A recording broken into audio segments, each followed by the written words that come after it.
Well, it's been a busy news day, I should say. Wow, it's a lot to talk about this show tonight. Fighter Fest, night two.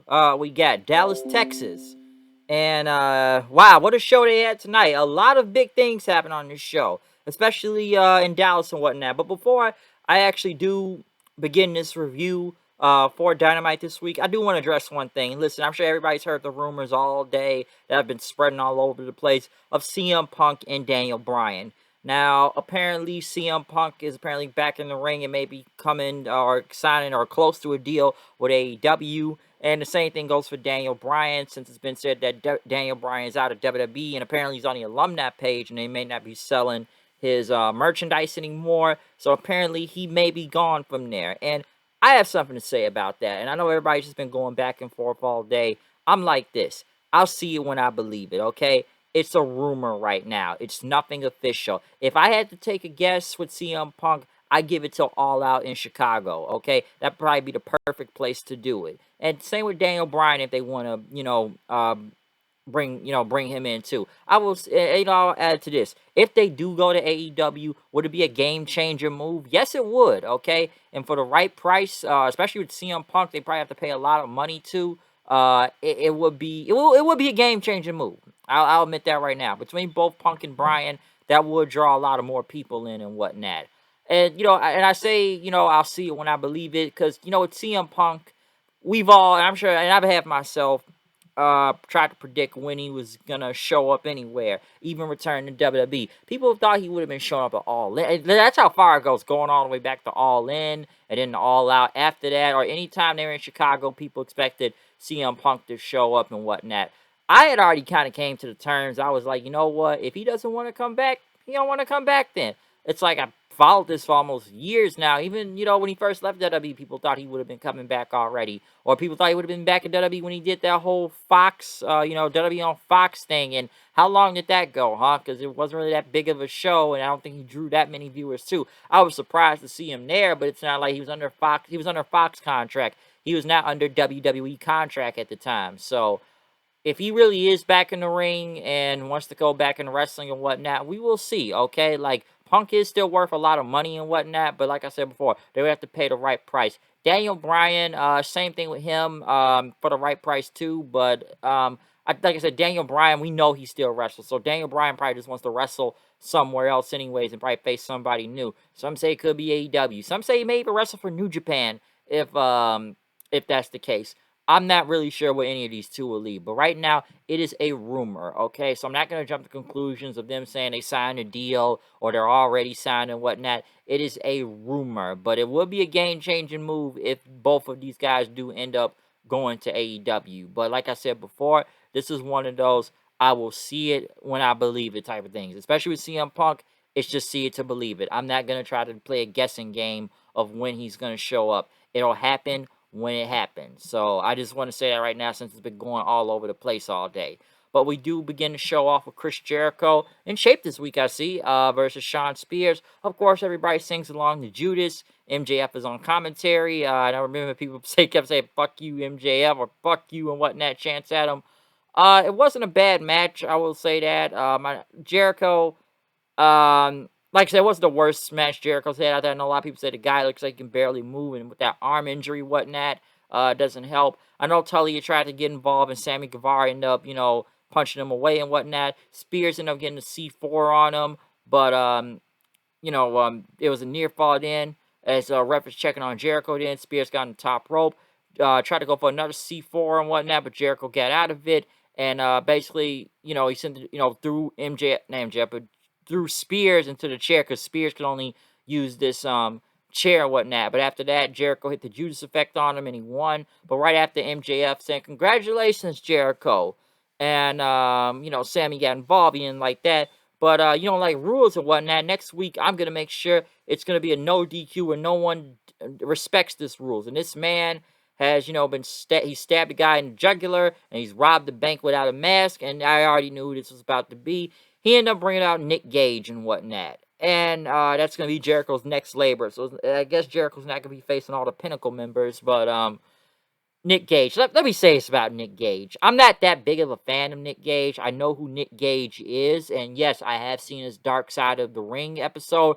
I'm not that surprised. I'm kind of figured he'd be here, given that John Moxley was in that Dark Side of the Ring episode also. But listen, if you know Nick Gage, it's mostly because of a lot of ultraviolet, just hardcore, super hardcore. Some would say garbage wrestling and whatnot, especially in CZW. I know what CZW is. I'm not that big of a fan of CZW, okay? Because I've seen the shit they do down there. Like, I know people say, "Oh, they're more hardcore than ECW." Like, dude, you guys are just damn near killing each other out there for fucking not a lot of money and whatnot. And with Nick Gage, like, the guy is an idiot for what, robbing a bank without a. All the times you don't wear a mask and you rob a bank without wearing a mask, that's just fucking retarded right there. And even John Moxley, to an extent, I heard his words, what he had to say, like, Vince McMahon would kill to have a guy like this for the reaction he brings. I'm like, you sure about, like, he talked like he was the next coming of Stone Cold Steve Austin or something. I'm like, dude, Mox is really reaching right now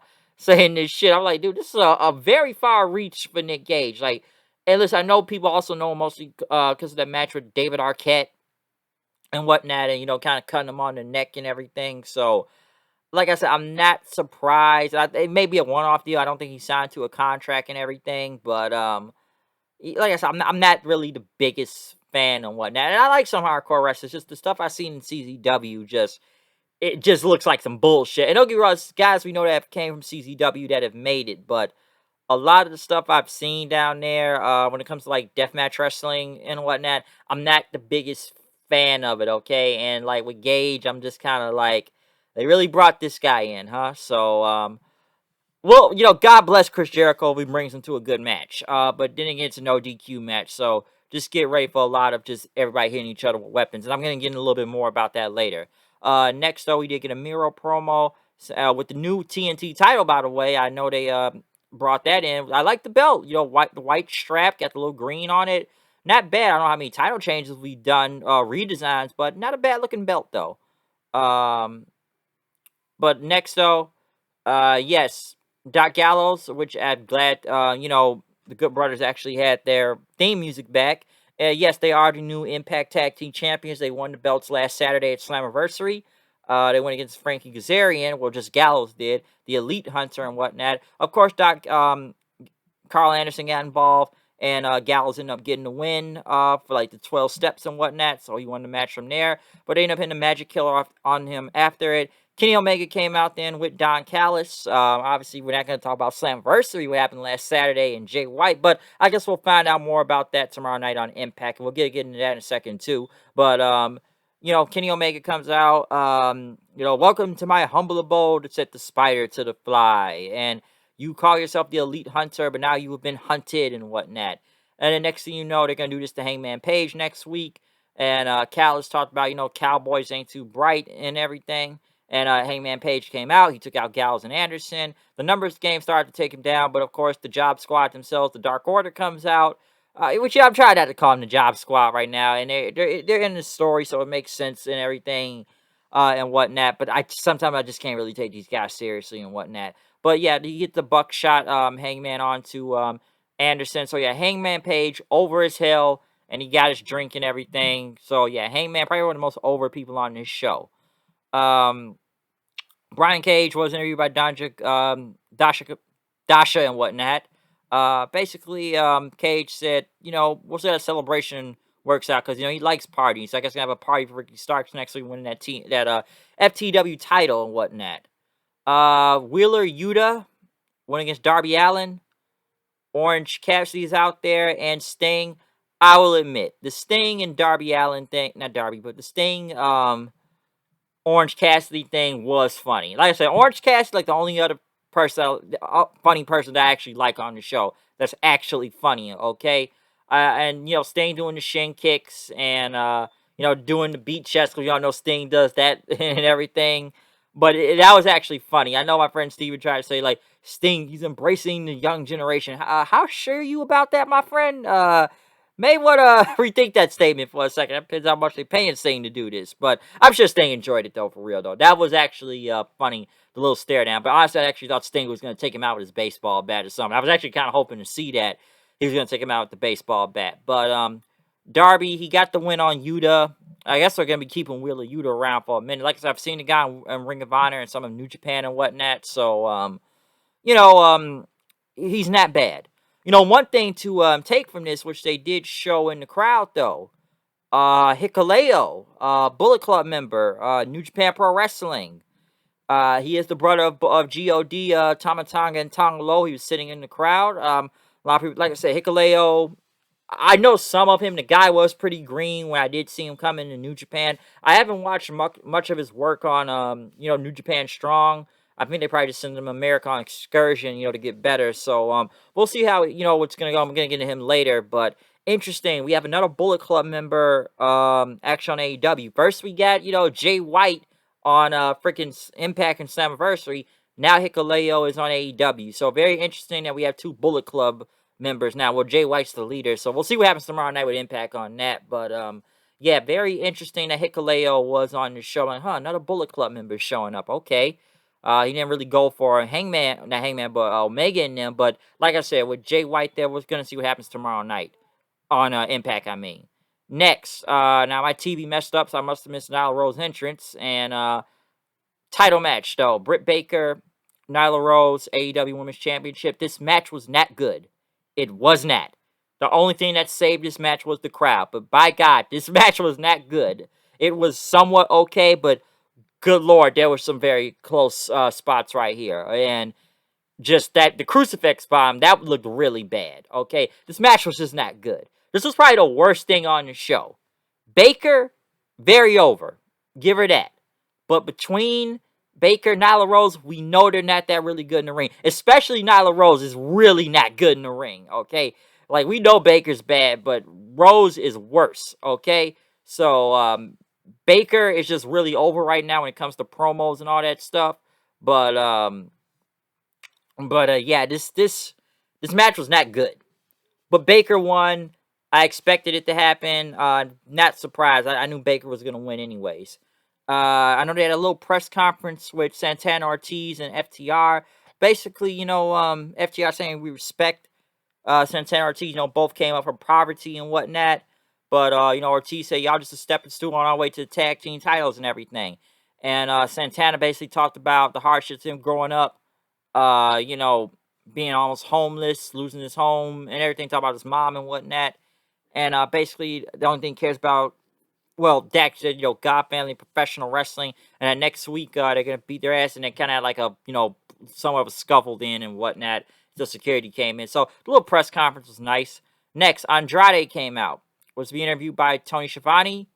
Andrade came out with whoever the guy that's carrying his mask or black mask or whatever mask he stole from Sonata. But he basically told everybody to be tranquilo, tranquilo. He's got a surprise for everybody. Who comes out? His new executive consultant, Chavo Guerrero, which thank God they must have got rid of Vicky Guerrero. So we got a way better Guerrero right here because the Vicky thing was definitely not working. And he had some new music too. So, that's a plus. That's definitely a plus, especially if we got some new music also. But Chavo Guerrero, he had a pretty big pop and whatnot. And Chavo said, it's the place where it needs to be. It's a great time to be a wrestling fans and being in AEW. But with all due respect, he doesn't see anyone as much talent as Andrade. Next thing you know, the Death Triangle came out. Death Triangle is back. We have not seen Pac. I know Phoenix was hurt. I don't know where Pac has been, but to have all three of them back together, really cool to see. Death Triangle. And, what's the translator? Penta's translator. I forget the guy's name sometime. Man, his name just slips. I don't even remember his name right now. But, like I said, Death Triangle is here. And Pac talked about Andrade for a second. But I don't know who you think you are, but you need to keep my name out of your mouth after you've been saying last week. And Andrade saying, everybody works for me. He wanted Pentagon and Phoenix to join him and whatnot. But Andrade said I'm an elite athlete and whatnot. And, I speak Spanish and whatnot. Which, Pac does not. And, Pac saying, like, we're a team, okay? They don't work for me and whatnot. Which, Chavo did talk also after after Andrade said, spoken English and spoken Spanish, Chavo translated and whatnot, and basically, you can speak more than one language and everything. Which, I would say this, and this has to do with Andrade back in WWE. I get the guy's trying to speak English. He's trying his best, but dude, you got to manage it. That's the reason why Chavo is out here for, okay? But, Phoenix and Pentagon saying they're the real faces of Latinos and whatnot. And Pentagon said, like, why should we work for you? You're not even on our level. Death Triangle got in the ring, and then Andrade and Chavo left, and the referees kind of broke them apart, which they were kind of late on that because everybody just kind of standing. It's like everybody was kind of standing around. Like, everybody missed their cue when they got in the ring. It's like, okay, it looks like Death Triangle was about to fight them, but it's like they had to take their time, get out of the ring, and the referees were late to break it up. Christian and the Jurassic Express are in the back, challenging a Helico and Private Party to a match next week. Orange Cassidy went against the Blade. I didn't really care about this match this much. I think the only people just cared about Cassidy being out there. I know Statlander and the Muddy got involved, but Cassidy got the one with the brass knucks, hit another orange punch with the brass knucks and whatnot. So it's not much to really say from here. Orange Cassidy got the win. Chris Jericho, since this this whole no DQ match next week, he decided to bring back the most demented version of himself, the Painmaker. So yes, we have seen the Painmaker in New Japan and whatnot, and Chris Jericho, I think he started using the Painmaker thing once he started facing Naito and whatnot, and we've seen him face guys like Naito, Evil, Okada, Tanahashi, and others and whatnot. So if it's the Painmaker version of Chris Jericho, like I said, it's going to be a hardcore match. So don't expect a lot of weapons being thrown around, okay? Because like I said, God bless Chris Jericho if he can bring Nick Gage to a decent match. But Painmaker version is back. So yeah, NJPW is back in the building. Well, we now have gotten to the main event. John Moxley versus Lance Archer. Texas Death Match for the IWGP US title, which was a big brawl as soon as this match began. I knew Moxley was already going to lose, given that the champ came out first. And whoever wins this next week will face Hikuleo next week for the title. But very brutal match, I should say. These guys beat the living hell out of each other. Damn near killed each other several times, which, they brawled, all over the place through the crowd and everything. Almost going to the floor, too, which, Moxley got that... it's basically a last man standing match. But he hit the Death Rider onto the floor. Archer got up at 7 since Jake tried to help him out. But Mox got a fork then, stabbed him in the head several times. Just stabbing, a lot of stabbing and whatnot. But Mox getting a chair, put around Archer's knee and jumping off. Hitting him in the leg with the chair. Or stomping on, I should say. But Archer still got up. Mox got a trash can lid. But Archer ended up punching the lid into Moxley's face. Mox started to bleed then. So both guys are bleeding out there. Archer hitting like this lariat into like a big suplex and everything, which Archer, or like they're like what is it called? That ripcord thing, like a ripcord spine buster. Mox hits another German suplex. Archer gets back up. They even start slamming each other several times, and then Mox got the chairs then, which he had the chairs set up, but Archer ended up choke slamming into the chairs, which they were standing on their feet and whatnot.